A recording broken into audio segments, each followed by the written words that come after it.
ఓం నమో వెంకటేశాయ. గురుదేవో భవ కార్యక్రమానికి స్వాగతం. గురువు ప్రపంచవ్యాప్తంగా గురువు అనే పదానికి గురువుకి ఎంతో విశిష్టమైన ప్రాముఖ్యత ఉంది. రాముడు, కృష్ణుడు భారతీయ భగవత్ స్వరూపాలైనా గురువు వద్ద శిష్యరికం చేయడం వల్లే విశ్వవిజేతలు కాగలిగారు. విశ్వచరిత్రపై తమ ముద్ర వేయగలిగారు.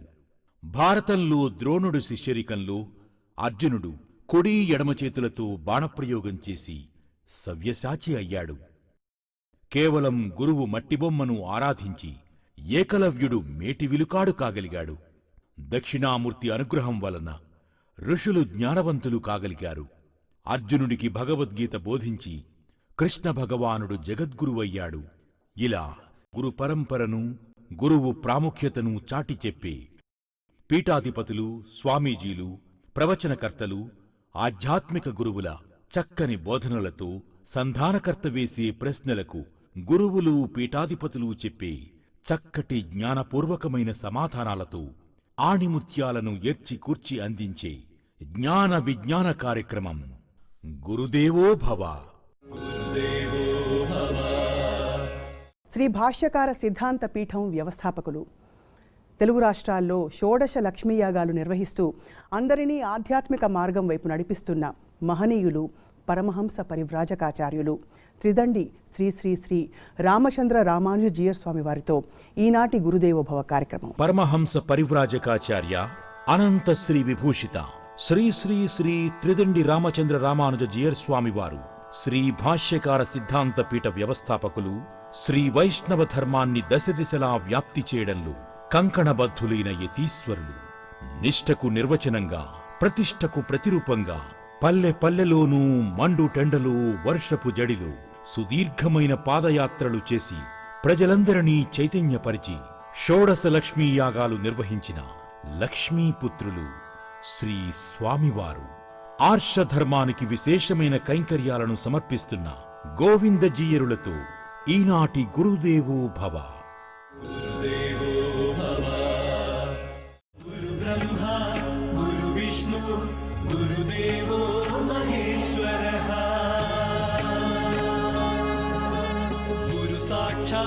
పరబ్రహ్మ తస్మై శ్రీ గురవే నమః.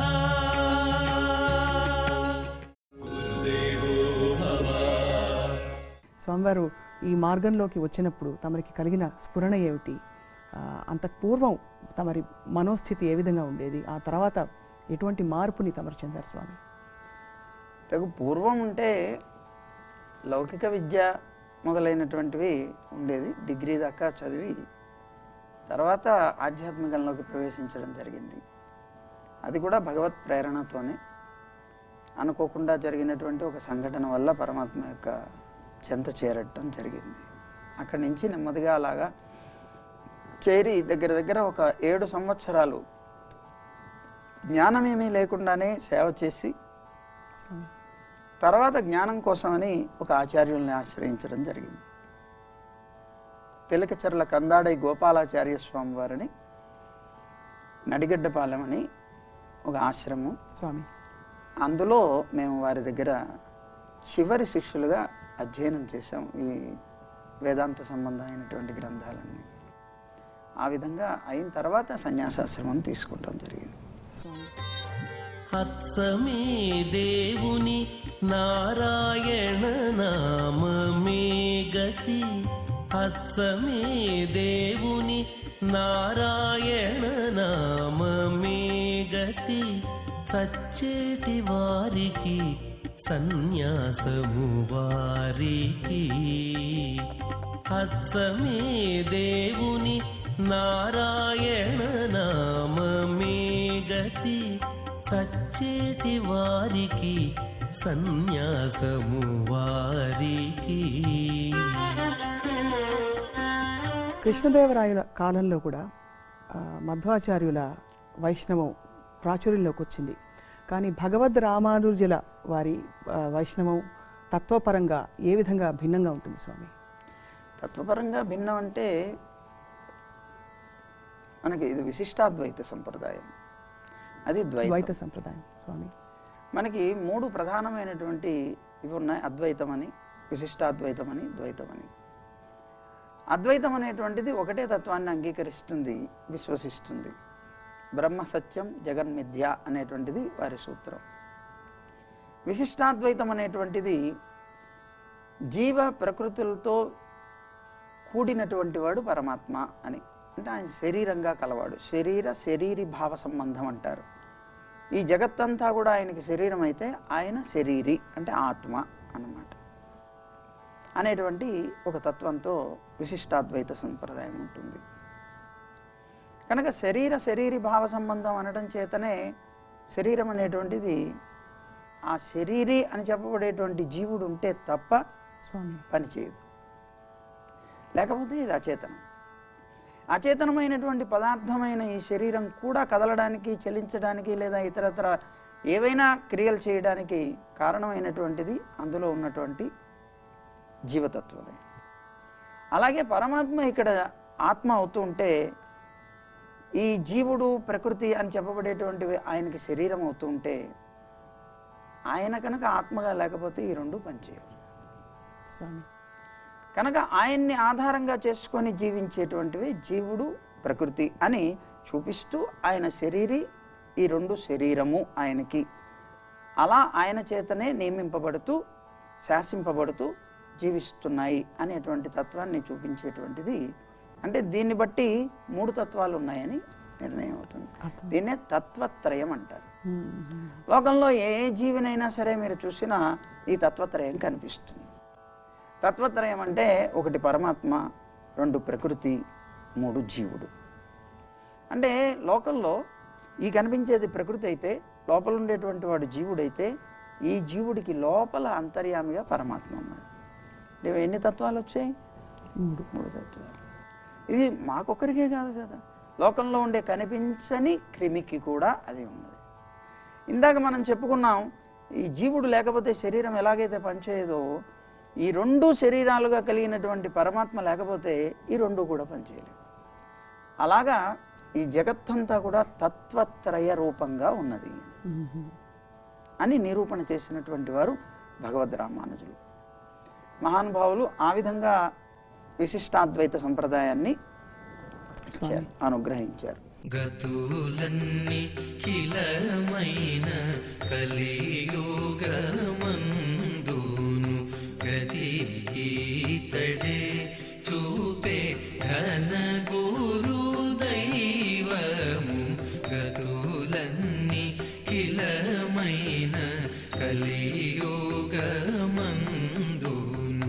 గతి ఈతడే చూపే ఘన గురు దైవము.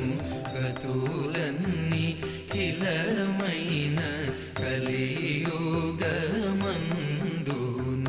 గతి ఈతడే చూపే. ద్వైత సంప్రదాయానికి వచ్చినప్పుడు వారు 2 తత్వాలని ప్రధానంగా అంగీకరిస్తారు. ప్రకృతిని అది దాన్ని అంగీకరించడం లేదు, అంగీకరించకపోవడం లేదు. ప్రధానంగా మాత్రం అంగీకరించిన తత్వాలు జీవతత్వం, పరమాత్మతత్వం. ఈ రెండింటిని అంగీకరిస్తారు ద్వైతులు. అంటే 84 లక్షల జీవరాశులు ఉన్నాయని, ఆ 84 లక్షల జీవరాశుల్లోనూ ఉత్తమమైనటువంటిది మానవ జన్మ ఒక్కటే. ఎందుకు అంటే మిగిలినటువంటి జీవరాశులన్నిటికీ కూడా తాము ఆలోచించి ఈ జ్ఞానంతో పరమాత్మని పొందగలిగేటువంటి స్థితి కలిగినవి కావు. జ్ఞానం అంత విశదమైనటువంటిది లేదు, కాకుండా వాటికి ఉన్నటువంటి ఇంద్రియాలు కూడా దానికి సహకరించేవి కావు. కానీ ఒక్క మానవుడికి మాత్రం అలాంటి విశదమైనటువంటి జ్ఞానం ఇచ్చాడు పరమాత్మ. దాంతో ఏదైనా సాధించగలడు. స్వామి, జన్మ పరంపరల్ని పోగొట్టుకోగలడు. ఇదిగో ఈవేళ మనం అనుకుంటున్నటువంటి అనేక రకాల అభివృద్ధి కార్యక్రమాలు చేయడానికి ఉపయోగించగలడు. లేదా ఇతరమైనటువంటి గ్రహాలకు వెళ్ళడానికి ఉపయోగిస్తున్నారు, ఆ విధంగానూ ఉపయోగించగలడు. ఎలాగైనా చేయగలడు. తనకున్నటువంటి ఈ జ్ఞానం చాలా విశేషమైనటువంటిది, విశిష్టమైనటువంటిది. మిగిలినటువంటి జీవరాశులకి ఈ జీవుడికి అంటే మానవ జన్మకి ఉన్నటువంటి అన్ని రకాలుగా పోలిక ఉన్నది. ఏమిటది అని అంటే సంపాదన చేయడం, ఆహారం కోసం తిరగడం, ఆహార, అలాగే సంతానం కనడం, దానికి వీటికి అన్నిటికీ సమానమే. అలాగే భయం, అలాగే నిద్ర, ఆహార, నిద్ర, భయ, మైథునాని, ఈ 4 సామాన్యమేతత్ పశుభిర్నరాణం, పశువులకి నరులకి సమానమే. కానీ వాటన్నిటికన్నా విశేషమైనటువంటిది ఏమిటి మనిషికి అంటే జ్ఞానం ఒకటి. ఈ జ్ఞానం చేతనే తాను జన్మ పరంపరల నుంచి విడుదల పొందగలడు స్వామి. సద్వినియోగం చేసుకుంటే. అదే అంటాడు కదా ప్రహ్లాదుడు, ఇందుగలడందు లేడను సందేహము వలదు, చక్రి సర్వోపగతుండు దానవాగ్రణి వింటే అన్నాడు. నీ జ్ఞానాన్ని కనుక ఇటువైపు తీసుకొచ్చి జాగ్రత్తగా విని పరిశీలన చేస్తే నీకు దొరుకుతాడయా. కానీ ఆ జ్ఞానాన్ని ఇటువైపు కాకుండా ఇటువైపు మరలించావు, వ్యర్థమైపోతుంది. అందుకే మనకు ఉపనిషత్తు చెప్తుంది కదా, సా విద్య యా విముక్తయే అంటుంది. ఏది అసలైనటువంటి విద్య మనకి అంటే ఏదైతే నీకు విముక్తి కలిగించగలుగుతుందో అదే విద్య. అయితే ఆ విద్యను నువ్వు పొందగలిగేటువంటి ప్రయత్నం చేయాలి. ఎప్పుడైతే ఆ విద్య పొందావో నీకు విముక్తి కలిగిస్తుంది. అదే యథార్థమైన విద్య. ఎన్నెన్నో డిగ్రీలు పొంది ఏదో చిన్న విజిటింగ్ కార్డులో అతని పేరు ఒక లైన్ ఉంటే అదంతా కూడా నిండిపోయేలాగా డిగ్రీలు ఉన్నా అవన్నీ విముక్తి కలిగించలేకపోతే వ్యర్థమైపోతాయి. జ్ఞానయజ్ఞమీ గతి మోక్ష సాధనము, నానార్థములు నిన్నే నడపే మా గురుడు. జ్ఞానయజ్ఞమీ గతి మోక్ష సాధనము, నానార్థములు నిన్నే నడపే మా గురుడు. జ్ఞానయజ్ఞమీ గతి మోక్ష సాధనము. మహాలక్ష్మి అమ్మవారిని సర్వ ఐశ్వర్యాల ప్రదాయినిగా మనం పూజిస్తాం, కొలుచుకుంటాం.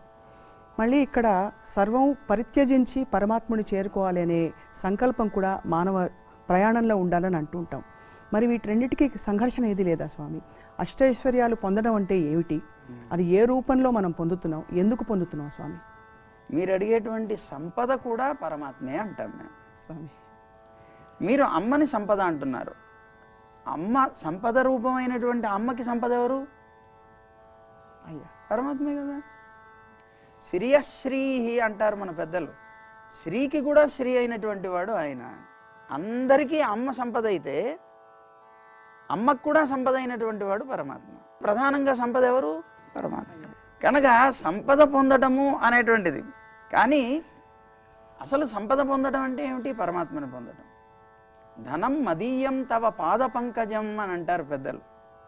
నాకు ధనం ఏది అంటే నీ యొక్క పాదార విందాలే అంటారు. యథార్థమైనటువంటి ధనం అదే. ఇంకొకటి, మనం ఈ లోకంలో ఉండేటువంటి ఐశ్వర్యాలు పొందడం అనేటువంటిది లక్ష్మీదేవిని ఉపాసించి పొందాలి అని మీ ఉద్దేశం. ఎందుకు అంటే ఆమె ఐశ్వర్యప్రదాయిని కనుక. ఐశ్వర్యం ఐశ్వర్యం అంటే ధనం అని అనుకుంటున్నారు మీరు, కానీ ధనం కాదు. ఐశ్వర్యం అంటే నియమన సామర్థ్యం అని అర్థం. ఒకరిని నియమించగలిగేటువంటి శక్తి ఐశ్వర్యం అని చెప్పబడుతుంది. ఆ నియమించగలిగేటువంటి శక్తి దేనివల్ల వస్తుంది అంటే ధనం వల్ల వస్తుంది. ధనం లేకపోతే నియమించగలిగేటువంటి శక్తి ఎక్కడ ఉంది?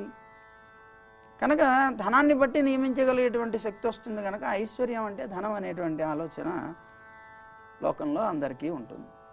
కానీ ఆ ఐశ్వర్యాన్ని పొందాలి అంటే నియమించగలిగే సామర్థ్యం అంటే చాలా గొప్ప ధనవంతుడైతే కానీ నియమించలేడు కదా. ఓ మహారాజు అవ్వాలి, లేకపోతే ఒక అధికారి కావాలి. అలాంటి స్థితి ఉంటే అప్పుడు ఇవన్నీ అందించగలిగేది తల్లి. లోకంలో చతుర్ముఖ బ్రహ్మ దాకా కూడా ఉండేటువంటి పదవులు కానీ, వారి యొక్క ఐశ్వర్యాదులు కానీ, వారి యొక్క నియమన సామర్థ్యం కానీ ఇవన్నీ అందించింది, అనుగ్రహించింది తల్లి. లక్ష్మీదేవి యొక్క కటాక్షం చేతనే అవన్నీ పొందారు.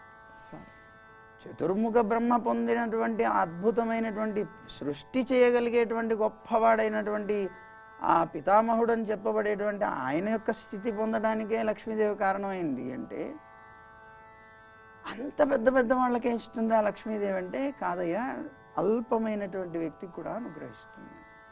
ఎందుకు ఇస్తుంది అంటే ఇందాక చెప్పాం మనం, సంబంధం అనేటువంటి. ఆమె తల్లి గనక, తల్లి అన్ని అవయవాలతో బాగున్నటువంటి పిల్లవాడిని కటాక్షిస్తుంది. ఏమీ లేకుండా చాలా అలాగ దీనంగా పడి ఉన్నటువంటి పిల్లవాడిని కటాక్షిస్తుంది. కానీ ఇద్దరిలో ప్రేమ అధికంగా ఇంకా ఈ పిల్లవాడి మీదనే చూపిస్తుంది. అసమర్థుడైన పిల్లవాడి మీదనే ఇంకా ఎక్కువ చూపిస్తుంది, సహకారం ఎక్కువ చేస్తున్నారు. ఆ తల్లి యొక్క కటాక్షం పొందడానికి మనం ప్రయత్నం చేయవలసింది ఒక్కటే, ఆమె మన తల్లి అని మనం గుర్తించగలగాలి. ఆమె మనకి తల్లి అనే భావనతో నువ్వు కనుక ఆరాధన చేశాము అంటే తప్పనిసరిగా ఆ తల్లి యొక్క కటాక్షాన్ని మనం పొందుతాం. నయన వికాసాలు నవనందనాలు హాస విలాసాలు హరిచందనాలు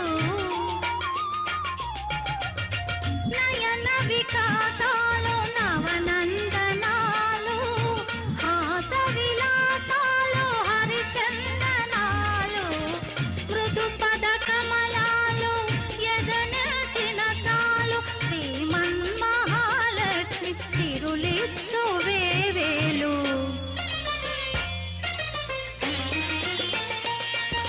మా తల్లి అలిమేలు మంగ ఆమె మనసేమో ఉప్పొంగు అనురాగ గంగా. ప్రధానమైంది భావన. ఈ భావన లేకుండా మీరు ఎన్ని రకాల ఎంత ఖర్చు పెట్టి ఎన్ని వైభవోపేతంగా మీరు చేసినా కూడా వృధా. వస్తాయి, దానికి తగిన ఫలితమే వస్తుంది. త్రికరణాల చేత అంటారు చూసారా, త్రికరణ శుద్ధిగా చేయాలి కార్యం అంటారు. త్రికరణ శుద్ధిగా చేసేటప్పుడు ఒక మనస్సుతో కాకుండా ఇంద్రియాలతోనో లేదా మాటలతో మాత్రమే చేసేటువంటి సేవ ఫలిస్తుందా, లేదా మనస్సుతో చేసిన ఫలితం వస్తుందా, లేదా మూడు ఇంద్రియాలతో కలిపి చేసేటువంటి సేవే ఫలిస్తుందా అని అంటే, మూడు ఇంద్రియాల్లో విడివిడిగా ఏ ఇంద్రియం చేత చేసినా కూడా ఫలిస్తుంది, సందేహం లేదు స్వామి. కానీ శాస్త్రం ఏం చెప్తోంది, జ్ఞానాన్మోక్ష అంటోంది. మోక్షం అంటే సరే, మోక్షం అంటే సుఖం అనుకోండి, ముక్తిర్మోక్షో మహానంద అని అమరకోశం. మోక్షం అంటే అర్థం మహానందం అని, విడుదల అనందం. విడుదల పొందిన తర్వాత పొందేటువంటిది మహానందం కావాలి అనే ఉద్దేశం. అయితే ఈ మహానందం అని చెప్పబడేటువంటి ఆనందం దేనివల్ల కలుగుతుంది అంటే మోక్షం వల్ల కలుగుతుంది. ఈ మోక్షం అనేటువంటిది దేనివల్ల కలుగుతుందంటే మనకు ఉండేటువంటి సంబంధ జ్ఞానం వల్ల కలుగుతుంది. స్వామి, ఎప్పుడైతే ఆ సంబంధ జ్ఞానం వల్ల సంబంధ జ్ఞానం నీలో వృద్ధి అయిందో మనకు తెలియకుండానే ప్రేమ అనేటువంటిది పుడుతుంది, ప్రీతి అనేటువంటిది పుడుతుంది. ప్రీతి ఎప్పుడైతే పుట్టిందో శ్రద్ధ వస్తుంది. శ్రద్ధతో నువ్వు చేసే ఆరాధన తప్పనిసరిగా ఫలిస్తుంది. ఎదుటివారి యొక్క మనస్సుని కరిగించేది ప్రధానం శ్రద్ధ, ప్రీతి. ఈ రెండూ లేకుండా నిర్లక్ష్యంగా ఎంత గొప్పగా ఆహ్వానించినా కూడా, ఇప్పుడు చూడండి, ఎవరినైనా ఆహ్వానించాం, మరి వంకే చూడలేదు, పట్టించుకోలేదు, అది తగింది అవుతుందా? కాదు. మనం ఒకవేళ ఆహ్వానించకపోయినా వచ్చినటువంటి వారిని సాదరంగా ఆహ్వానించి ప్రీతితో వారికి సేవ చేశాం, మహదానంద భరితుడైపోయి మనకు కావాల్సిన వరాలు ఇస్తారు. ఈ లోకంలో ఉండే సామాన్య మానవుడే తాను అలా గౌరవించినటువంటి వ్యక్తి తానేమీ ఇవ్వకుండా ఉండలేక ఇస్తాడే, అలాంటిది అమ్మ ఎందుకు ఇవ్వదు? తప్పనిసరిగా ఇచ్చి తీరుతుంది. అందువల్ల అమ్మని మనం ప్రీతితో ఆరాధించాలి. సంబంధ జ్ఞానంతో ఆరాధిస్తే ఇంకా అధికమైనటువంటి ఫలం ఉంటుంది. స్వామి, నమస్తేస్తు మహామాయే శ్రీపీఠే సురపూజితే శంఖచక్ర గదాహస్తే మహాలక్ష్మి నమోస్తుతే. అష్టలక్ష్మి తత్వం గురించి చెప్పవలసినగా విజ్ఞప్తి స్వామి. అమ్మ, అష్టలక్ష్మి తత్వం అనేటువంటిది యథార్థంగా అయితే మన పాంచరాత్ర ఆగమాల్లో ఎక్కువగా చెప్పబడలేదు స్వామి. అయినా కూడాను మనకి లక్ష్మీ తంత్రం అనేటువంటి ఒక గ్రంథంలో అష్టలక్ష్మి తత్వాన్ని గురించి చాలా వైభవంగా చెప్పారు. లక్ష్మీదేవి అంటేనే ఎవరు? ఐశ్వర్యాన్ని ఇచ్చేది. ఐశ్వర్యం అంటే ధనం ఒక్కటే కాదు, సంతానం లేనటువంటి వాడికి సంతానమే ఐశ్వర్యం. స్వామి. ఐశ్వర్యం అనేటువంటిది ఏం చేస్తుంది? నియమన సామర్థ్యాన్ని ఇస్తుంది. నియమన సామర్థ్యం వల్ల అతను పొందేది ఏమిటి? ఆనందం. అంటే ప్రధానంగా పొందేటువంటిది ఆనందం. ఈ ఆనందం కోసంగా తాను ఆనందం అనేక రకాలుగా పొందుతాడు ప్రతి మనిషి కూడా. అందులో ఇప్పుడు చూడండి, కొంతమంది వస్తారు, స్వామి మాకు సంతానం లేదండి, ఐశ్వర్యం బోలుడు ఉందండి. ఇప్పుడు చిత్రకేతు అనే ఒక మహారాజు ఉన్నాడు శ్రీమద్ భాగవతంలో. చిత్రకేతువు ఒక చక్రవర్తి తాను, కానీ తనకి సంతానం లేదని నిరంతరం దుఃఖంతోనే ఉండేవాడు. అలా ఉన్నటువంటి ఆయన దగ్గరికి ఒక మహర్షి వచ్చినప్పుడు ఆయనతో ఈ మాట చెప్తాడు, నాకు సంతానం లేదు అంటే. ఇప్పుడు ఐశ్వర్యం ఉన్నట్లా లేనట్లా ఆయనకి? ఒక విధంగా లేనట్టే స్వామి. ఎందుకని? అతను అనుకునేటువంటి ఐశ్వర్యం ఈ ఐశ్వర్యం కాదు, సంతానం అనే ఐశ్వర్యం. అంటే ఏది తనకి లోపం అవుతుందో ఆ లోపమైనటువంటి దాన్ని తను ఐశ్వర్యంగా భావిస్తాడు. దానివల్లనే తనకి సుఖం అనుకుంటాడు. అర్థమైందా? అందువల్ల అమ్మ ఇన్ని రూపాలు ధరించి వారికి ఏది లోటో అది తీరుస్తూ వారి యొక్క ఐశ్వర్యాన్ని పూరిస్తున్నది. అలాంటి వాటిలో సంతానలక్ష్మి అంటారు, విద్యాలక్ష్మి అంటారు, ధైర్యలక్ష్మి అంటారు, ధనలక్ష్మి అంటారు, ధాన్యలక్ష్మి అంటారు, శౌర్యలక్ష్మి అంటారు. అంటే ఎవరెవరికి ఏది లోటో ఆ లోటుని పూడ్చి అనుగ్రహిస్తుంది కనుక, దానివల్ల వారికి సంతానాన్ని ఇస్తుంది కనుక అష్టలక్ష్మి రూపంగా అమ్మ ఒక్కతే. అనుగ్రహించేటువంటి ఫలాల్ని బట్టి రూపాలు వచ్చాయి. అంతేగాని ప్రత్యేకంగా లక్ష్మీదేవులు ఇంతమంది ఉన్నారని కాదు. అదన్నమాట స్వామి.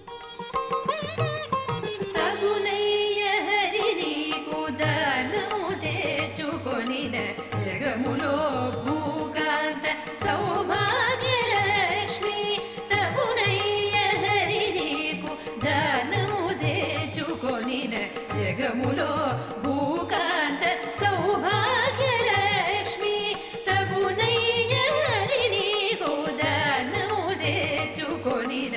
జగములో భూకాంత సౌభాగ్యలక్ష్మి.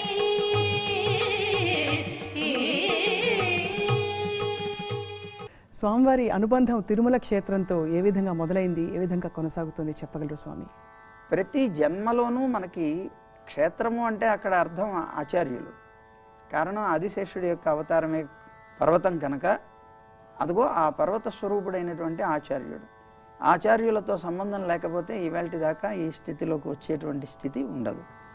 కనుక ఆచార్యులతోనే మనకి సంబంధం మన యొక్క ఉజ్జీవనకి కారణమవుతుంది. ఈవేళ ఉజ్జీవనకి కారణమవుతున్నది కూడా ఆ క్షేత్రమే. మా దగ్గర మేము ఆరాధన చేసేది గోవిందుణ్ణి. మేము ఎప్పుడు చెప్పేది జయ గోవింద అని. ఆ గోవిందనామాన్ని ఉచ్చరిస్తే పరమాత్మ స్వయంగా తాను రుణపడిపోతాను అని కూడా చెప్పినటువంటి సందర్భం మహాభారతంలో కనిపిస్తుంది. ఎవరైతే గోవిందనామాన్ని ఉచ్చరిస్తారో వారికి స్వయంగా పరమాత్మే తాను రుణపడిపోతానంటారు. అలాంటి ఆ పరమాత్మ ఏం చేసినటువంటి ఆ తిరుమల సంబంధం జన్మజన్మల నుంచి, లేకపోతే ఈవేళ ఆ తిరుమలలో నిరంతరం ఉండాలనేటువంటి కాంక్షతో బ్రతికేవాళ్ళం కాదు. ఆ క్షేత్రం మహాపుణ్యక్షేత్రం. ఇది సాక్షాత్తు భూలోక వైకుంఠంగా చెప్పబడుతున్నది. స్వయంగా పరమాత్మ యొక్క క్రీడాశైలం అని పేరు దానికి. అది పరమపదంలో ఉండేటువంటిది. ఆ పరమపదంలో ఉన్నటువంటి క్రీడాశైలాన్ని వరాహస్వామి ఎప్పుడైతే భూమిని ఉద్ధరించారో తాము నివసించడం కోసం ఆదిశేషుని ద్వారా పరమపదం నుంచి తెప్పించినటువంటి శైలం అది. క్రీడాశైలం అంటారు. ఆ పరమాత్మ అక్కడ క్రీడిస్తూ ఉండేటువంటి శైలం అది ఇక్కడికి వేయించేశారు. అది ఆ వేయించేసినటువంటి ఆ శైలం సాక్షాత్తు ఆదిశేషుని యొక్క రూపమే అని మనం చూసినా కూడా ఆ రూపం అలాగే ఆదిశేషుడి యొక్క ఆకృతిలోనే మనకి దర్శనం ఇస్తుంది. ఆ సంబంధం మాకు చాలా గొప్పది.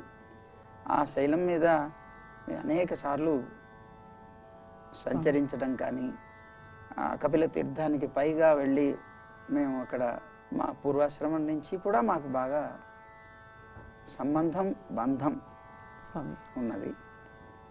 పరమాత్మ యొక్క అనుగ్రహం ఆ విధంగా కలిగింది అని మేము భావిస్తుంటాం. కట్టెదుర వైకుంఠము కాణ చైన కొండ తెట్టెలాయ మహిమలే తిరుమల కొండ తిరుమల కొండ కట్టెదుర వైకుంఠము కాణ చైన కొండ తెట్టెలాయ మహిమలే తిరుమల కొండ తిరుమల కొండ తిరుమల కొండ తిరుమల కొండ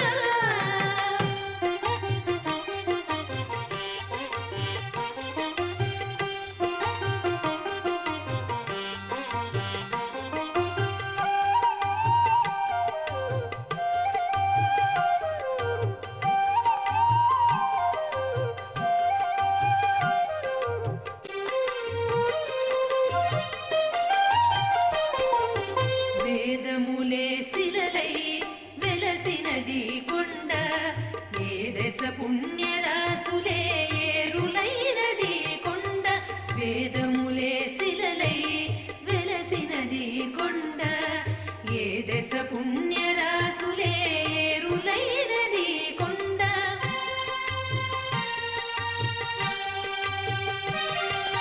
గాదిలి బ్రహ్మాది లోకముల కొనల కొండ శ్రీదేవుడుండేటి శేషాద్రి కొండ కట్టెదుర వైకుంఠము కాణ చైన కొండ తెట్టెలాయ మహిమలే తిరుమల కొండ తిరుమల కొండ తిరుమల కొండ తిరుమల కొండ సర్వం పరిత్యజించి ఏమీ అక్కర్లేదు అంతా సర్వం విష్ణుమయం అని అనుకుని జీవన మార్గమే పూర్తిగా మారిన తర్వాత లోక కళ్యాణం మాత్రం ఒక కర్తవ్యంగా తమ వంటి మహనీయులు నిత్యం అదే ధ్యానంలో అదే ధ్యాసలో తమ ప్రయాణాన్ని కొనసాగిస్తున్నారు. లోక కళ్యాణం అనే సంకల్పం వచ్చినప్పుడు భగవంతుడు తమరికిచ్చిన ఒక కర్తవ్యంగా భావిస్తారా, లేక అసలు ఆలోచన తలంపు కూడా రాదా స్వామి? ఎలా ఉంటుంది తమరి మానసిక స్థితి లోక కళ్యాణం గురించి ఆలోచించినప్పుడు? మా లోక కళ్యాణం అనేటువంటిది భగవంతుని యొక్క అనుగ్రహంతో మా కర్తవ్యంగా భావించేటువంటిది స్వామి. ఎందుకంటే జగత్ స్వరూపుడు కదా పరమాత్మ. ఈ జగత్తులో ఉన్నటువంటి ప్రతి జీవి వైష్ణవమే. ఎందుకని అనంటే మయా తతమిదం సర్వం జగత్ అవ్యక్తమూర్తినా, జగత్తంతా కూడా నా చేతనే కనిపించని రూపంతో వ్యాపింపబడి ఉన్నది అని పరమాత్మ చెప్తారు. నా చేతనే వ్యాపింపబడి ఉన్నది అనడం చేత ఈ ఎక్కడ అనంటే సర్వం జగత్ అన్నారు స్వామి. జగత్ అంతా అన్నారు. అంతా అంటే అర్థం ఏంటి? కనిపించని క్రిమి కీటకాల నుంచి చతుర్ముఖ బ్రహ్మ దాకా చూసుకుంటే ప్రతి జీవిలోనూ పరమాత్మే వ్యాపించి ఉన్నాడు. వైష్ణవులు వైష్ణవులు అంటారు, అర్థం ఏంటి? విష్ణు సంబంధం కలవాడు వైష్ణవుడు. ఈ జగత్తులో విష్ణు సంబంధం లేనివాడెవరు? జగత్తంతా కూడా నేను వ్యాపించి ఉన్నాను అని చెప్తున్నటువంటి ఆ పరమాత్మ వల్ల ప్రతి జీవి వైష్ణవమే కదా, విష్ణు సంబంధం కలవాడే కదా.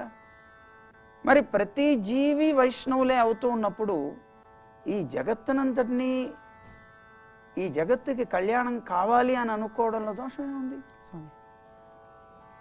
విష్ణువుని ఆరాధన చేస్తూ విష్ణువుకి ఎప్పుడు శుభం కలగాలి అని వాల్మీకి భగవానుడు అంటాడు కదా రామాయణంలో, బలం విష్ణో ప్రవర్ధతాం అని.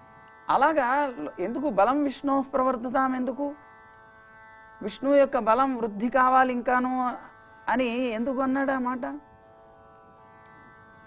ఇది కూడా లోక కళ్యాణ సంబంధమైనటువంటి పదం. అది ఎలాగండి? జగత్తంతా వ్యాపించింది విష్ణువే కదా. మరి విష్ణువు గనక బలం పెరిగింది అంటే జగత్తు యొక్క బలం పెరిగినట్టే కదా. జగత్తు యొక్క బలం పెరిగింది అంటే అది కళ్యాణవంతం కదా. అంటే బలం అంటే బలం అని కాదు, శుభం సుఖం. కనుక జగత్తంతా కూడా నిండినటువంటి ఆ పరమాత్మనే మనం ఆరాధిస్తున్నప్పుడు జగత్స్వరూపంగా ఉన్నటువంటి ఆ పరమాత్మని కూడా మనం ఆరాధిస్తున్నాం. అంటే ఆరాధించడం అంటే సేవ చేస్తున్నాం, జగత్తు కళ్యాణవంతంగా ఉండాలని భావిస్తున్నాం. దానికోసంగా అది జగత్తు కళ్యాణవంతంగా ఉండడం కోసంగా మన కర్తవ్యాన్ని భావించి మనం ప్రయత్నం చేస్తున్నాం. నీవొక్కడవి సర్వాధారము నిన్నే ఎరిగిన అన్నియు నెరుగుట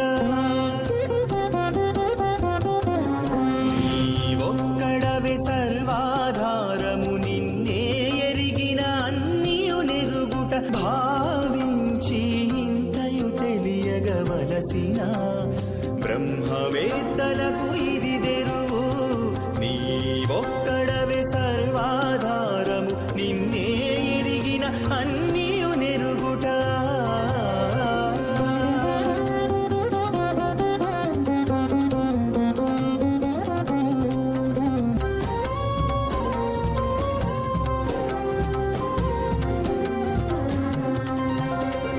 నీయందే బ్రహ్మయురుద్రుడు నింద్రుడు నీయందే దిక్పాలకులు నీయందే మనువులు వసువులు ఋషులు నీయందే విశ్వాఖ్య దేవతలు. స్వామి, ఈ సందర్భంలో వాళ్ళ రాకముందే తప్పించుకుని వెళ్ళిపోయిన మొదటి వర్గం నాస్తికులు ఉన్నారు కదా స్వామి, వారంతా ఏమవుతారు స్వామి? అంటే మాయా అని తెలుసుకుని తిరిగి ఏమీ వస్తారా? కారు. ఒకటే గుర్తుంచుకోండి, తల్లిదండ్రులు ఉన్నారు,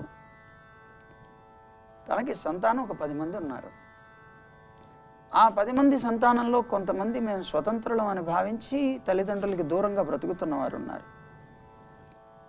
ఇంట్లోనే తల్లిదండ్రులకి దాసులం అనుకుంటూ వారికి సేవ చేసి బతికే వాళ్ళు కొంతమంది ఉన్నారు. అలా కూడా చెయ్యలేక ఆసక్తులై పడి ఉన్న వాళ్ళు కొంతమంది ఉండొచ్చు. తల్లిదండ్రుల యందు భావం ఉన్నా చేయలేనటువంటి స్థితిలో పడి ఉండేటువంటి వాళ్ళు కావచ్చు. ఎవరైనా కూడా ఈ తల్లిదండ్రులకి ఏమవుతారు? సంతానమే అవుతారు.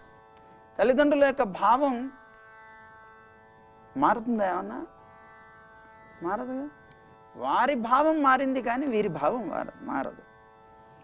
తల్లిదండ్రుల్ని కాదనుకుని వెళ్ళిపోయే సంతానం ఉంటుంది కానీ పిల్లల్ని కాదనుకుని ఉండేటువంటి తల్లిదండ్రులు ఎక్కడా ఉండరు అని మేము విశ్వసిస్తాం. ఒకవేళ ఈ లోకంలో ఎక్కడైనా అక్కడ హిరణ్యకశిపుడు లాంటి వాళ్ళు ఎవరైనా ఉంటే ఉండవచ్చునేమో కానీ చాలా అరుదు. పరమాత్మ మాత్రం అలాంటి వాడు కాడు. అందుకని వాళ్ళు ఏమీ కారు. నెమ్మదిగా వారికి కూడా తన వాసన కలిగించే ప్రయత్నం చేస్తాడు. వాళ్ళను కూడా తన దగ్గరికి చేర్చుకునే ప్రయత్నం చేస్తాడు తప్ప పరమాత్మ ఎప్పుడు దూరం చేసే ప్రయత్నం చేయడు. దూరమే చేస్తే ఆయన దయావంతుడు ఎలా అవుతాడు? ఆయనకి దయాసముద్రుడు అనేటువంటి బిరుదెలా నిలబడుతుంది? కొంతమంది వారికి ఉండేటువంటి అజ్ఞానం చేత తల్లిదండ్రులకు దూరం కావచ్చు, వారికి ఉండేటువంటి జ్ఞానం చేత వారి తల్లిదండ్రులను ఆశ్రయించి బతకచ్చు. అంత మాత్రం చేత తల్లిదండ్రుల యొక్క ప్రేమ వారి యందు పోవడం అనేటువంటిది ఉండదు ఎప్పుడు కూడా. ఇంకా వీలైతే వారి ద్వారా ఏదైనా సమాచారాలు పంపించి వాళ్ళు మళ్ళీ తన దగ్గరకు వచ్చేలాగా ప్రయత్నం చేసేటువంటి ప్రయత్నం తల్లిదండ్రులు చేసుకుంటూనే ఉంటారు. ఎంత సరళంగా అనిపిస్తోంది స్వామి మీరు చెప్తుంటే. అసలు శుక్రవారం లక్ష్మీ అమ్మవారికి పూజ చేసే ఆ సంప్రదాయం ఎప్పటి నుంచి ఎలా మొదలైంది స్వామి? ఆ రోజు ప్రత్యేకత ఏమిటి? అమ్మవారిని పూజించుకోవడానికి భక్తులకి మీరు ఇచ్చే సూచనలు స్వామి? ప్రత్యేకంగా ఏమీ లేదు కానీ శుక్రవారం అనేటువంటిది లక్ష్మీదేవికి ప్రియమైనటువంటిది అని లోకనానుడైన స్వామి.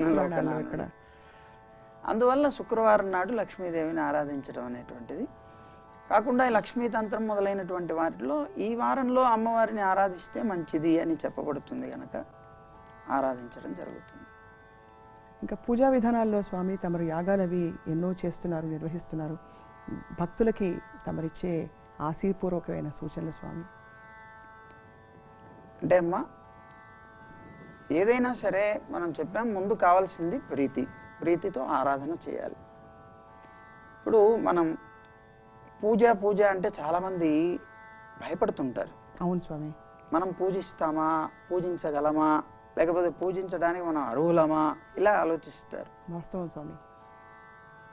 కానీ సంబంధ జ్ఞానం ఎప్పుడైతే కలిగిందో మనం కాకపోతే ఎవరు పూజించాలి?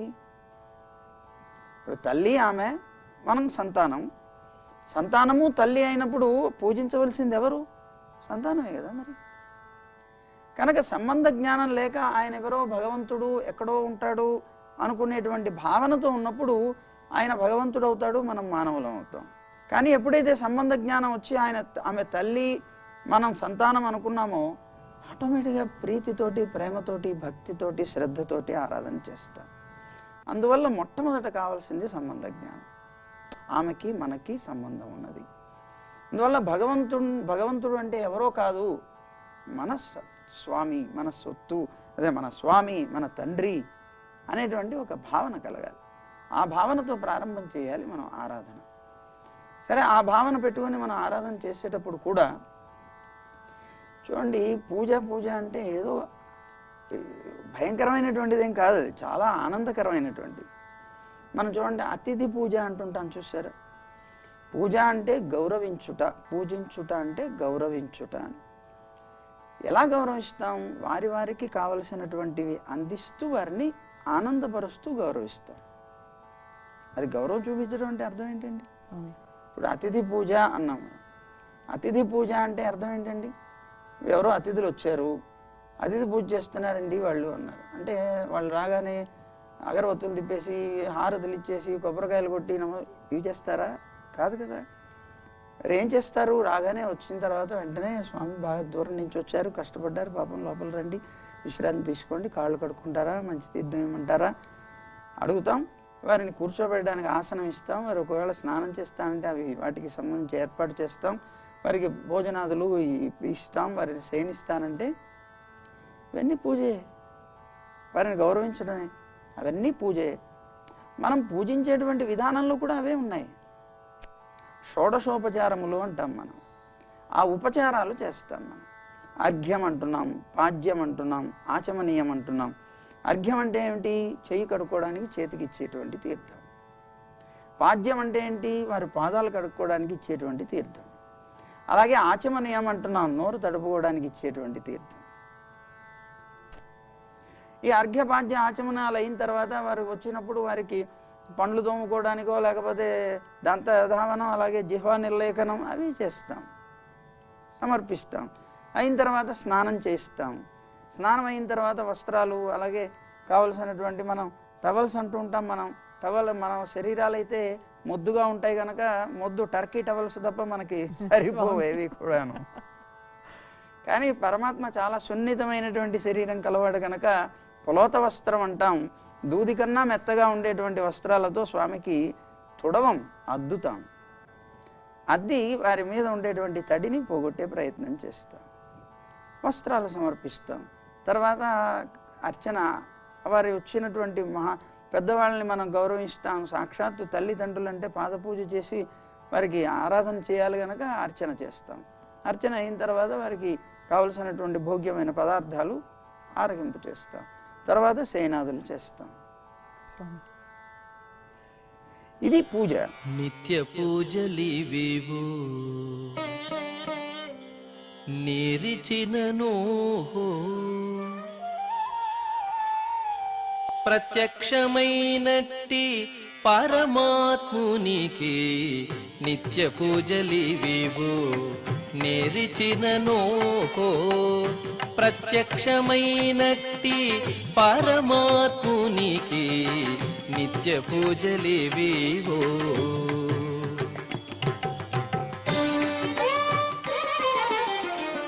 తనువే గుడియట తలయే శిఖరమట పెను హృదయమే హరిపీఠమట. తనువే గుడియట తలయే శిఖరమట పెను హృదయమే హరిపీఠమట. పూజ ఎవరికి చేస్తాం మనం? ప్రీతి ఉన్నవారు, ఎవరి మీద అయితే ప్రీతి ఉంటుందో, ఎవరి మీద అయితే ప్రీతి ఉంటుందో వారికి. ఆ ప్రీతి కలిగినటువంటి వారితో కూడా మనకి సంబంధం ఉంటే ఇంకా శ్రద్ధతో చేస్తాం. సంబంధం లేని వారికి తొందరపడి చేయడానికి ఇష్టపడం. సంబంధం ఉంటే తప్పనిసరిగా ఇంకా శ్రద్ధతో చేస్తాం. కనుక పరమాత్మకి చేసేటప్పుడు భగవంతుడికి నేను ఎందుకు పూజ చేయాలి అని అనుకునే వాళ్ళు చాలామంది ఉంటారు. నువ్వు చేయకపోతే తల్లిదండ్రులకి నేను ఎందుకు చేయాలి అనుకుంటే నువ్వు ఎలాగైతే కృతజ్ఞుడు అవుతావో, భగవంతుడు కూడా సాక్షాత్తు నీకు తల్లి తండ్రి ఒక జన్మకు కాదు అనేక జన్మలు. ఆత్మకే అసలు ఆయన తండ్రి కనుక తప్పనిసరిగా ఆయనకి పూజించవలసిన బాధ్యత మనకి. అది మనం ఏదో ఆయనకి చేసే ఉపకారం కాదు, మన ఉపకారం కోసంగా చేసేటువంటి ఒక క్రియ కాదు, మన బాధ్యత. ఆ బాధ్యతగా భావించి పరమాత్మని ఆరాధన చేయాలి. ఈ ఆరాధన విధానం ఇంకా వివరంగా ఉంటుంది కానీ క్లుప్తంగా చెప్తున్నాను. నమ్మకం కలిగి, ఆ నమ్మకం కలిగినట్టే కలిగి అప్పుడప్పుడు మాయ వచ్చి భ్రమింపజేసి అటువైపు పళ్ళించేస్తూ ఉంటుంది. కానీ సడలని నమ్మకం అది కొనసాగాలంటే అందరికీ భగవత్ స్వరూపం, ఆ దివ్యానుభూతి పొందే భాగ్యం ఉండొచ్చు, ఉండకపోవచ్చు. సో తమరిచ్చే సూచనలు స్వామి, తమరికి కూడా చాలా తమరి ప్రయాణంలో ఎన్నో అనుభూతులు, అనుభవాలు అయి ఉంటాయి కదా స్వామి, పంచుకోవాల్సిందిగా విజ్ఞప్తి స్వామి. అమ్మా, ఇప్పుడు మీరు అంటున్నట్టుగా ఏదో కొంత అలా కలుగుతూ మాయ వల్ల పోతూ ఉంటుంది అని అంటారు. అది నిరంతరం నిలబడి ఉండేలాగా ఎలాగా అని. అవును స్వామి. ప్రధానంగా అలా అవ్వడానికి కారణం మన పూర్వకర్మ వాసన.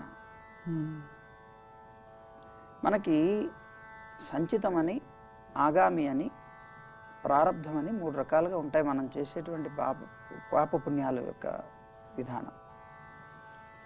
సంచితం అంటే అనేక జన్మల నుంచి మనం ఆర్జించుకున్నటువంటి పాప పుణ్యాల రాసులు. అవి ఎంత ఉంటాయండి అంటే ఎవరెస్ట్ శిఖరాన్ని కూడా మించి ఉంటాయి. ఆ ఉన్నటువంటి వాటిలో నుంచి కొన్ని మనకి తీసిస్తారు పరమాత్మ, ప్రారబ్ధం అంటారు వాటిని, అనుభవించడానికి. అందువల్ల ఆ ఇవ్వబడేటువంటివి ఏవైతే ఉంటాయో అవి అనుభవించడానికి యోగ్యమైనటువంటి శరీరాన్ని మనకి ఇస్తారు పరమాత్మ నుంచి. అంటే ఆ కర్మలు అనుభవించడానికి ఇవ్వబడేటువంటి శరీరం, అది మనిషే కావచ్చు, పక్షులే కావచ్చు, జంతువులే కావచ్చు, వృక్షమే కావచ్చు, ఏదైనా కావచ్చు. ఆయా కర్మ ఫలాన్ని అనుభవించడానికి యోగ్యమైనటువంటి శరీరాన్ని పరమాత్మ ఇస్తే ఆ శరీరాన్ని పుచ్చుకొని మనం అనుభవిస్తూ వెళుతూ ఉంటాం. కనుక ఆ ఇవ్వబడినటువంటి ఆ కర్మ ఫలం ఎలా ఎలా అనుభవించాలి, ఏ క్షణంలో ఏంటి అనుభవించాలి, అదంతా కూడా నిర్ణయింపబడి ఉంటుంది. అదంతా ముందుగానే ఫీడ్ చేయబడి ఉంటుంది. అందుకే మనం కొన్ని మనకి తెలియకుండానే మనం అనుభవిస్తుంటాం. మనం ఎంత కాదనుకున్నా అనుభవిస్తాం. మనం ఏమీ సంబంధం లేకుండా కూడా కొన్ని అనుభవించి దుఃఖపడుతూ ఉంటాం. అయ్యో నాకు అసలు సంబంధం లేదు కానీ నేను ఇలా దుఃఖాన్ని అనుభవించవలసి వస్తుంది, సుఖాన్ని అనుభవించవలసి వస్తుంది అనుకుంటాం. సంబంధం లేకుండా ఏమీ ఉండదు, మన పూర్వకర్మ సంబంధం ఉంటుంది.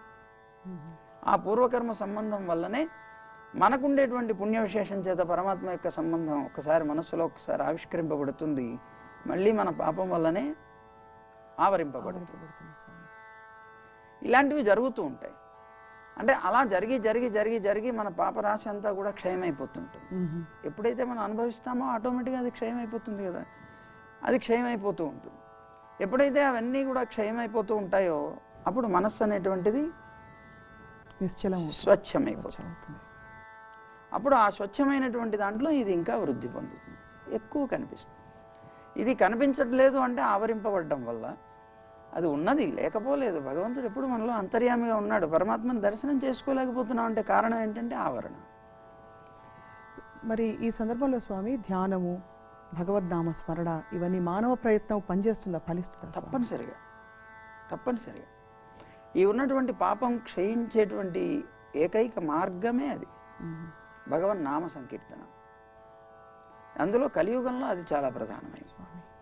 మిగిలినటువంటి యుగాల్లో అయితే అనేకం చెప్పారు, ఏదో ప్రాణాయామాదులు ఉన్నాయి, యోగాదులు ఉన్నాయి, ఇట్లాంటివన్నీ ఉన్నాయి, తపస్సు ఉన్నది, ఇవన్నీ.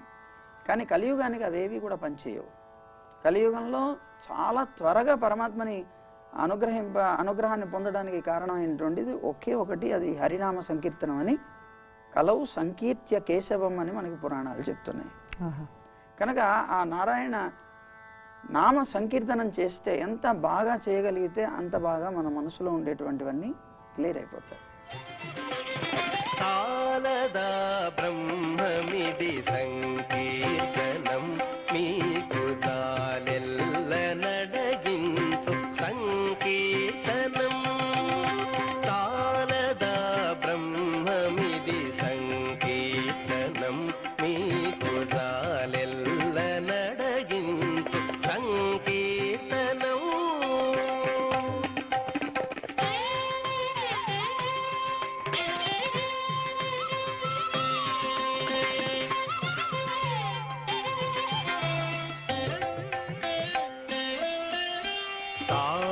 సామజముగాచినది సంకీర్తనం సామమునకే కుడి సంకీర్తనం సామజముగాచినది సంకీర్తనం సామమునకే కుడి సంకీర్తనం సామీప్యమిందరికి సంకీర్తనం సామాన్యమా విష్ణు సంకీర్తనం సామీప్యమిందరికి సంకీర్తనం సామాన్యమా విష్ణు సంకీర్తనం. బాగా మురికి పట్టింది అనుకోండి, ఇంట్లో బాగా ఇంత ఎత్తు మురికి పట్టింది, మామూలు చీపుర్లతో పోయేది కాదు. ఏం వేస్తాం? కెమికల్స్ వేస్తాం. బాగా కెమికల్స్ వేసి దాన్ని క్లీన్ చేసుకున్నట్లుగానే మన మనస్సంతా అనేక జన్మల నుంచి ఉన్నటువంటి మకిలితో బాగా మందం పట్టింది. ఆ పట్టినటువంటి మందానికి చాలా పవర్ఫుల్ ఇది పరమాత్మ నామం ఒక్కటే. మిగిలినటువంటి వేటి వల్ల అంత తొందరగా పోయేది కాదు అది. కనుక ఆ పరమాత్మ యొక్క నామం చేయగా చేయగా చేయగా చేయగా మన మనసులో ఉన్నటువంటివన్నీ తొలగిపోతాయి, మనసు అంతా స్వచ్ఛమవుతుంది. ఇప్పుడు పరమాత్మ యొక్క అనుగ్రహం కలిగినట్లు. అందుకే స్వామి అన్నమాచార్యులు అన్నట్టుగా హరినామములే అన్ని మంత్రములు హరి హరి హరి హరి హరి అనవో మనసా. స్వామి ఈరోజు మా అందరి బ్రతుకులు ధన్యమయ్యాయి. ఎందుకంటే స్వామి చాలా కష్టం భగవంతుడిని చేరుకోవడం. లేదు, దానికి ఒక ప్రత్యేకమైన సమయం వస్తుంది జీవితంలో. ఆ సమయంలో తప్ప మిగతా టైంలో లౌకికంగా అంతా మిగతా సమయాన్ని మనం వెచ్చించవచ్చు అని అనుకుంటున్న భావం నుంచి సర్వం విష్ణుమయం, చేసే ప్రతి పని భగవంతుడికి సమర్పించుకోవాలి అని ఆ పొరలను తొలగించేశారు స్వామి తమరు. ఇంకొకటి కూడా చెప్పండి స్వామి. ప్రహ్లాదుడు అంటారు, మనకు ఉండేటువంటిది 100 సంవత్సరాల ఆయుష్లో 50 సంవత్సరాలు నిద్రకు వెళ్ళిపోతున్నాయి. అంటే అచేతనంగా అయిపోతుంది, వ్యర్థం అయిపోతుంది. ఒక్క 50 సంవత్సరాలు మాత్రమే మనం చైతన్యవంతులై బతుకుతున్నాం. అందులో మన జీవితాన్ని మనం అనేక రకాల భగవంతుడి కన్నా ఇతరమైనటువంటి విషయాలతో వ్యర్థం చేసుకుంటున్నాం. భగవత్ సంబంధమైనటువంటి విషయానికి చాలా తక్కువ సమయాన్ని మనం వెచ్చిస్తున్నాం.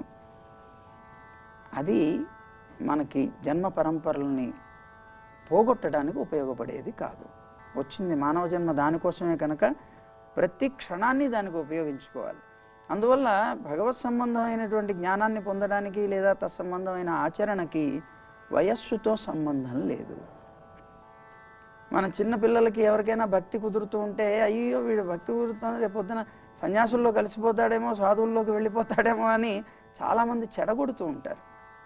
అసలు తను పొందవలసిందేదో అది పొందుతున్నాడు అని సంతోషించగలిగిన వాడు చాలా తక్కువ ఉంటారు. ప్రహ్లాదుడు అది చెప్తాడు. ఆయన ఒక 10 సంవత్సరాలు మూఢత్వం, బాల్యం, ఏమీ జ్ఞానం లేనటువంటి స్థితిలో గడిచిపోతుంది.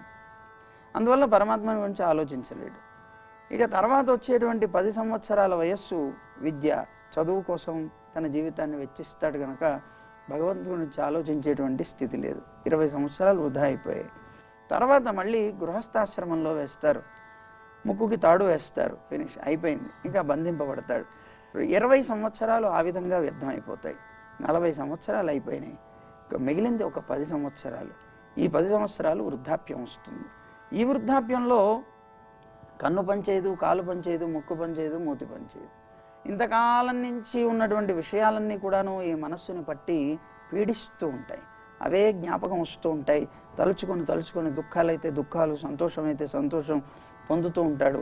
ఇలాంటి మనసులో పరమాత్మ నిలబడ్డు. ఇందాక మీరు అడిగారే, కొద్దిసేపు వస్తారు, తర్వాత మాయ కమ్మేస్తుంది. మాయ దేనివల్ల? మన కర్మల వల్ల కమ్మేస్తుంది. కనుక ఇలా వ్యర్థమైపోతుంది నాయన, దీనికి సమయం అనేటువంటి దానికోసం వేచి చూడకు అని. అది ఉదాహరణ చెప్తాడు. ఒక సముద్రం దగ్గరికి వెళ్ళి ఒకడు స్నానం చేయడానికి కూర్చున్నట్టు. స్నానం చేయడం లేదు, సాయంత్రం అయిపోతుంది, అలాగే కూర్చొని ఉన్నాడు. ఎవరో అట్లాగే చూసి అటు వెళ్తూ ఉన్నటువంటి వ్యక్తి పొద్దున చూశాడు, సాయంత్రం చూశాడు, మధ్యాహ్నం చూశాడు, స్నానం చేయకుండా అలాగే కూర్చున్నాడు. ఏమయ్యా నువ్వు ఎందుకు వచ్చావు ఇక్కడికి అన్నాడు. స్నానం చేద్దామని వచ్చాను అన్నాడు. మరి పొద్దున్నుంచి ఇక్కడే కూర్చున్నావు, సముద్రం పక్కనే ఉంది, స్నానం చేయకుండా ఇలా కూర్చున్నావేంటన్నాడు. అంటే అతను అన్నాడు, నేను స్నానం చేద్దాం అనుకున్నాను, కానీ ఆ అలలు ఒకదాని వెంబడి ఒకటి వచ్చేస్తున్నాయి, అవి ఎక్కడైనా ఆగుతాయేమో చేద్దాం అనుకుంటున్నాను అన్నాడు. ఎంత బాగా చెప్పారు స్వామి. అవి ఆగటం అనేది జరగదు, వీడు స్నానం చేయడం జరగదు. వాస్తవంగా అలాగే ఉంది స్వామి మా అందరి పరిస్థితి. అది చెప్తాడనమాట ప్రహ్లాదుడు. ఆయన కనుక జీవితం ఏదో సమయం వస్తుంది, ఆ సమయం కోసం మనం వేచి చూద్దాం అని అనుకోవడం చాలా తప్పు. మనకి సమయం కోసం వేచి చూడకుండా ఎప్పుడు పరమాత్మ సంబంధమైనటువంటి జ్ఞానం కలిగిందో ఆనాటి నుంచి భగవంతుని పొందడానికి ప్రయత్నం చేయి, తద్వారా మీరందరూ కూడా తరిస్తారు అని ఆ రాక్షస అసుర బాలులకి చెప్తాడు తాను ఉపదేశం. చిన్న వయస్సు అని అనుకోకండి, ఇప్పటి నుంచే కావాలి అంటూ ఉపదేశం చేస్తాడు. కనుక భగవత్ సంబంధమైన భక్తికి వయస్సుతో సంబంధం లేదు. హరినామ స్మరణ చేయకుంటే ఆవలగతేమి, శ్రీ హరినామ స్మరణ చేయకుంటే ఆవలగతేమి.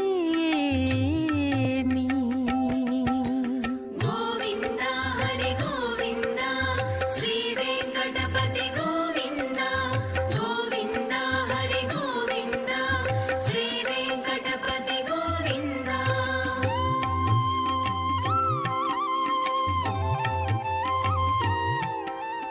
సమయం కోసం వేచి చూసే ప్రశ్న లేదు. ధన్యులం స్వామి. ఆధ్యాత్మికత జీవితంలో ఒక భాగం కావడం కాదు, జీవితమే ఆధ్యాత్మికం అవ్వచ్చు అని నిజంగా ఎంత చక్కగా మా అందరికీ చిన్నపిల్లలకి చెప్పినట్టుగా చెప్పారు స్వామి ఈరోజు. చాలా బాగుందమ్మా. మీరు చాలా మంచి ప్రయత్నం చేస్తున్నారు. 10 మందికి కావలసినటువంటి ఈవేళ లోకంలో చాలామంది సుఖాన్ని పొందకుండా దుఃఖాన్ని పొందుతూ ఆ దుఃఖాలు ఎలా పోతాయని వెతుకులాడుతూ ఉన్నటువంటి రీతి, ప్రధానమైనటువంటిది మనశ్శాంతి లేక బ్రతుకుతున్నటువంటి లోకం చాలా ఎక్కువగా ఉంది. మనశ్శాంతి కలగాలి అంటే ప్రధానమైనటువంటిది ఆధ్యాత్మిక విద్యే. ఆధ్యాత్మిక విద్యకు ఎప్పుడైతే అతను దగ్గర అవుతాడో అతనికి ఉండేటువంటి సమస్యలన్నింటినీ దూరం చేసుకోగలుగుతాడు, తద్వారా సుఖాన్ని తప్పనిసరిగా లభిస్తాడు. ఆ విషయంలో మీరు కృషి చేస్తున్నారు. ఎస్విబిసి వారు అందరికీ కూడా ఆ విషయాన్ని అందించాలనేటువంటి ప్రయత్నం చేస్తున్నారు. చాలా సంతోషంగా ఉంది. చక్కగా ఆ గానం కూడా చేసి ఆ అమ్మని అందరికీ గానంతో కూడా వినిపించి చూపించగలిగేటువంటి స్థితిలో మీరు చాలా చక్కగా ప్రశ్నలు వేశారు. ఇక అనేక మంగళాశాసనాలు. మీతో పాటు లోకంలో ఉండేటువంటి ప్రతి వారు కూడా పరమాత్మతో మనకు ఉండేటువంటి సంబంధ జ్ఞానాన్ని తెలుసుకొని తద్వారా అందరూ పరమాత్మకి దగ్గరై భగవంతుని యొక్క పరిపూర్ణ కటాక్షానికి పాత్రలు కావాలి అని అనేక మంగళాశాసనాలతో జై గోవింద. గురుదేవో భవ. ఇది ఈనాటి గురుదేవో భవ కార్యక్రమం. వచ్చే వారం మరొక గురువు సన్నిధిని ఆశ్రయిద్దాం, ధన్యులవుదాం. ఓం నమో వెంకటేశాయ. భార్యాభర్తల బంధం గురించి చెప్పాలంటే ఆధునిక ప్రపంచంలో మనం అన్వయించాలంటే వారి జీవితం నుంచి నేర్చుకునే గొప్ప స్ఫూర్తి ఏమిటి? మన ధర్మంలో భార్యకి భర్తయే దైవం అని చెప్తాం, పతియే దైవం అని చెప్తాం. ప్రతి స్త్రీ కూడా ఇంకా వేరే వాళ్ళ ఉపాసన ఏం అవసరం లేదు, భర్తని సేవించడమే పరమధర్మంగా భావిస్తూ భర్తలోని దైవం చూసుకుంటే వాళ్ళు మోక్షాన్ని పొందుతారు. తమరు నిర్వహిస్తున్న ఆర్యజనని కార్యక్రమం గురించి చెప్తారా? ఎలా ఆవిర్భవించి ఆ తలంపు? వివేకానంద స్వామీజీ ఒక మాట అంటారు, అదే ఆ పాశ్చాత్య దేశాల్లో అంటే అమెరికాలో అనుకుంటా, అమెరికాలో మాట్లాడుతున్నప్పుడు అమెరికా స్త్రీలకి భారత స్త్రీల యొక్క వైభవాన్ని వాళ్ళ గొప్పతనాన్ని స్వామీజీ వివరిస్తూ ఆ ప్రక్రియలో ఒక మాట చెప్తారు. మీ వివాహ వ్యవస్థకి మా వివాహ వ్యవస్థకి తేడా ఉంది. మీరేంటంటే మీకు ఎవరికి నచ్చితే వాళ్ళని తీసేసుకొని పెళ్లి చేసుకుంటారు. మా దగ్గర అలా జరగదు. నచ్చడం నచ్చకపోవడం కాదు, దానికి కొన్ని చూస్తారు. ఆ కుటుంబం సరిగ్గా తూగుతుందా లేదా, ఏ కుటుంబం నుంచి వస్తున్నారు, వాళ్ళ సాంప్రదాయాలు ఏంటి, అవన్నీ చూసేవాళ్ళు. సో శ్రీ వెంకటేశ్వర స్వామి తత్వాన్ని గురించి 2 మాటలు చెప్పాల్సిందిగా కోరుతున్నాం. భారతదేశం యాక్చువల్గా మన ధర్మం వీఆర్ నాట్ ఏ పాలిథిస్టిక్ రేస్. అంటే విభిన్న దేవతలను పూజిస్తున్న జాతి కాదు. ఒకే భగవంతుని ఉపాసిస్తున్నాం మల్టిపుల్ ఫామ్స్ ద్వారా, వివిధ రూపాల ద్వారా. Form of the god is different. అంటే ఒక్కొక్కరికి ఒక టెంపర్మెంట్ ఉంటుంది, ఒక మెంటల్ డిస్పోజిషన్ ఉంటుంది, ఒక ప్రవృత్తి అంటారు, మానసిక ప్రవృత్తి ఉంటుంది కదమ్మా. దాని ప్రకారం అందరికీ ఒకే రూపాన్ని ఇచ్చామనుకోండి, అది నచ్చదు. అందుకని ఇక్కడ కూడా వైవిధ్యాన్ని సృష్టించారు మన ఋషులు మునులు. పరమ పురుషుణ్ణి ఈ విధంగా పూజిస్తున్నాం హర్షామూర్తిగా వెంకటేశ్వర స్వామిజీ రూపంలో. ఆ రూపం మనం ఇంకా మన శ్రద్ధ భక్తిని పెంచుకొని ఇంకా తీవ్రంగా ప్రార్థిస్తే, సాధన చేస్తే మనకి ఈ జన్మలోనే కైవల్యం కలుగుతుంది. ఎంత మాత్రమున ఎవ్వరు తలచిన అంత మాత్రమే నీవు